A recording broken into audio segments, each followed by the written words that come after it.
আসসালামু আলাইকুম, সবাইকে চাকরির পাঠশালার পক্ষ থেকে স্বাগত জানাচ্ছি। প্রিয় শিক্ষার্থী বন্ধুরা, আমরা এবারে শতকরার একটা গুরুত্বপূর্ণ অঙ্ক সমাধান করব।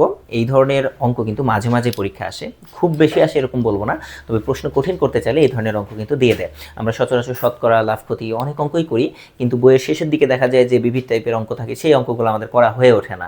সবসময় পিছনে থেকে যায়, থাক এত কঠিন অঙ্ক করবো না এরকম, বাট অঙ্কগুলো কিন্তু আসলে খুব বেশি কঠিন না। তো আমাদেরকে বলেছে যে একজন ফল বিক্রেতার 5% ফল পচে গেছে এবং বাকি 5% ফল পরিবহনের সময় নষ্ট হয়ে গেছে।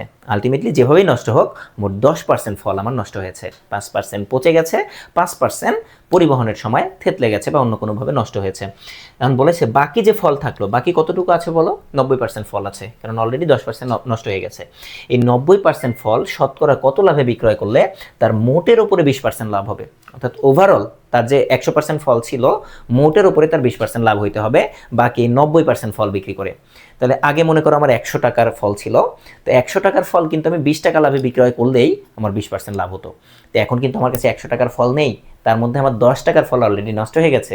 তাহলে এই 90 টাকার ফলই কিন্তু এখন আমাকে আরও বেশি দামে বিক্রি করতে হবে, যেন আমি মোটের উপরে 20 টাকা লাভ পাই বা 20% লাভ পাই। তো অঙ্কগুলো সমাধান করার সব থেকে সহজ বুদ্ধি হচ্ছে আমরা ক্রয় মূল্য ধরে নেব 100% বা 100 টাকা। আমরা যদি ক্রয় মূল্য 100 টাকা ধরে নিই, তার মধ্যে আমাদের 5% এবং 5% পচে এবং পরিবহনের সময় নষ্ট হয়েছে, মানে 100 টাকার মধ্যে মোট 10 টাকার ফল আমাদের নষ্ট হয়ে যাবে। বাকি থাকবে 90 টাকার ফল। সেই 90 টাকার ফল এখন আমি 20% লাভে যদি বিক্রয় করতে চাই, আমি ফল কিনেছিলাম কত টাকা দিয়ে? 100 টাকা দিয়ে। মোটের উপরে 20% লাভ করতে হবে, তার মানে ক্রয় মূল্যের উপরে আমাকে 20% লাভ করতে হবে। এমন না যে আমার যে 90 টাকার ফল আছে, এই 90 টাকার উপরে 20% লাভ করতে হবে, এরকমটা না কিন্তু বিষয়টা। আমার 100 টাকার উপরে 20% লাভ করতে হবে। তাহলে আমরা ধরে নিই যে ধরি যে ক্রয় মূল্য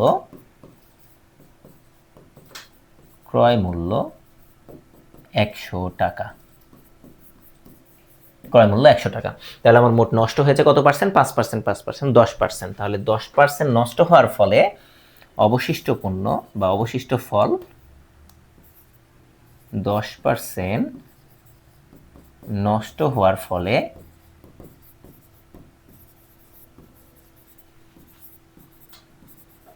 অবশিষ্ট ফল, দেখো অঙ্কগুলো কিন্তু শর্টকাট টেকনিকের মাধ্যমে করা যায়, কিন্তু যেহেতু আমরা 11তম বিএস গ্রেডের প্রিপারেশন নিচ্ছি, এগুলো তো আমাদের রিটেনের প্রিপারেশন নিচ্ছি আমরা। সো এখানে রিটেনের জন্য আমাদেরকে কিন্তু রিটেনের মতো করেই অঙ্ক করতে হবে। আমরা অনেকেই আসলে অনেক অঙ্ক করে ফেলি, আমরা সবসময় প্রিলিমিনারির মতো প্রিপারেশন নিই। সমস্যা যেটা হয় যে প্রিলিমিনারিতে আমরা অনেক অঙ্কই শর্টকাটে সমাধান করি এবং আমাদের কাছে খুব মজা লাগে।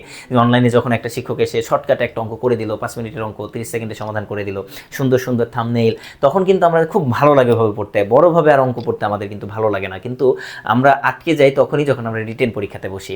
আমি অঙ্কটা পারি, আমি অঙ্কটার উত্তর জানি, কিন্তু বড় করে কিভাবে করতে হয় সেটা আমার জানা নেই। এই জন্য আমরা রিটেনের জন্য বড় করে অঙ্কটা করে দিচ্ছি। তাহলে এখন 10% নষ্ট হওয়ার ফলে অবশিষ্ট ফল থাকলো কত টাকার বলো? অবশিষ্ট ফল থাকলো যে 10 যদি আমরা বিয়োগ করে দিই তাহলে 90 টাকার। ঠিক আছে, অবশিষ্ট ফল থাকলো আমার 90 টাকার। এখন আমাকে লাভ করতে হবে কত পার্সেন্ট? 20% মোটের উপরে। তাহলে 20% লাভে বিক্রয় মূল্য, 20% লাভে বিক্রয় মূল্য, আমার পণ্য ছিল কত টাকার? 100 টাকার, বা 100% 20% লাভ করেছে, তার মানে 120% আমাকে বিক্রি করতে হবে, অর্থাৎ 120 টাকাতে বিক্রি করতে হবে আমাকে। তাহলে 20% লাভে আমাকে বিক্রি করতে হবে কত টাকায়? 120 টাকায়। তাহলে দেখো আমি কিনেছিলাম 100 টাকার পণ্য, আমাকে বিক্রি করতে হবে 120 টাকায়, তবেই তো 20% লাভ হবে। এখন 120 টাকা বিক্রি করতে হবে, কিন্তু আমার কাছে আছে বর্তমানে 90 টাকার ফল। তাহলে এই 90 টাকার ফল আমাকে 120 টাকায় বিক্রি করতে হবে। আগে 100 টাকার ফল 20 টাকা লাভে বিক্রি করলে হয়ে যেত, কিন্তু এখন আমার কাছে আছে 90 টাকার ফল। তাহলে এই 90 টাকার ফল আমাকে 120 টাকায় বিক্রি করতে হবে। তাহলে মোট কত টাকা লাভে বিক্রি করতে হচ্ছে বলো তো? 30 টাকা লাভে। আমি লাভ করবো 20%, কিন্তু আমাকে কিন্তু এখন 30% লাভ করতে হবে। যেহেতু আমার 10% ফল নষ্ট হয়ে গেছে, এখন মোটের উপরে 20% লাভ করতে চাইলেও আমাকে মোট 30% লাভ করতে হবে, অর্থাৎ 100 টাকার মধ্যে 30 টাকা বেশি লাভে বিক্রি করতে হবে এখন আমাকে। তাহলে লাভ করতে হবে কত টাকা বলো? 120 বিয়োগ আমার কাছে পণ্য আছে কত টাকার? 90 টাকার, তাহলে মোট 30 টাকা। তার মানে আমার এই 90 টাকার পণ্য এখন আমাকে 120 টাকা দিয়ে বিক্রি করতে হবে, তাহলে মোট লাভ করতে হবে আমার 30 টাকা। এখন আমাকে বলেছে যে তাহলে শতকরা কত লাভ করতে হচ্ছে আমাকে। তাহলে দেখো আমার 90 টাকার পণ্য বিক্রি করতে হবে কত টাকায়? 30 টাকায়। তাহলে 1 টাকার পণ্য কত টাকায়? 100 টাকার পণ্য কত টাকায়? এইটা যদি আমরা বের করতে পারি তাহলে কিন্তু আমরা শতকরা লাভ এখন পেয়ে যাব। যে 90 টাকার পণ্য বিক্রি করতে হবে, যে 90 টাকার পণ্য বা ফল বিক্রি করতে হবে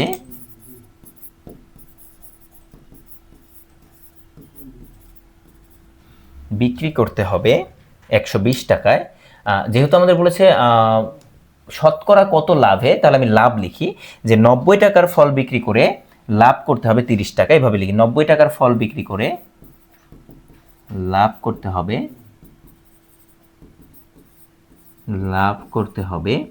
30 টাকা। তাহলে আমরা সরাসরি লাভটা পেয়ে যাব। কত টাকা বিক্রি করতে হবে সেটা তো আমরা চাই নাই, আমরা চেয়েছে কত টাকা শতকরা কত লাভে বিক্রয় করলে, তার মানে আমি লাভের পরিমাণ বের করব। তাহলে 1 টাকার ফলে বিক্রি করে লাভ করতে হবে 30 ভাগ 90 টাকা। তাহলে 100 টাকার ফল বিক্রি করে লাভ করতে হবে 30 গুণন 100 ডিভাইডেড বাই 90। এটাই হবে আমার শতকরা লাভ। 100 টাকায় যে লাভ করবো সেটাই কি? শতকরা লাভ। তাহলে এখান থেকে আমরা যদি কাটাকাটি করি এটা চলে যাবে, তাহলে এটাকে 3, এটারে হবে হচ্ছে 10। তাহলে 10 আর 10 মিলে কত হলো? 100 ভাগ 3, তাই না?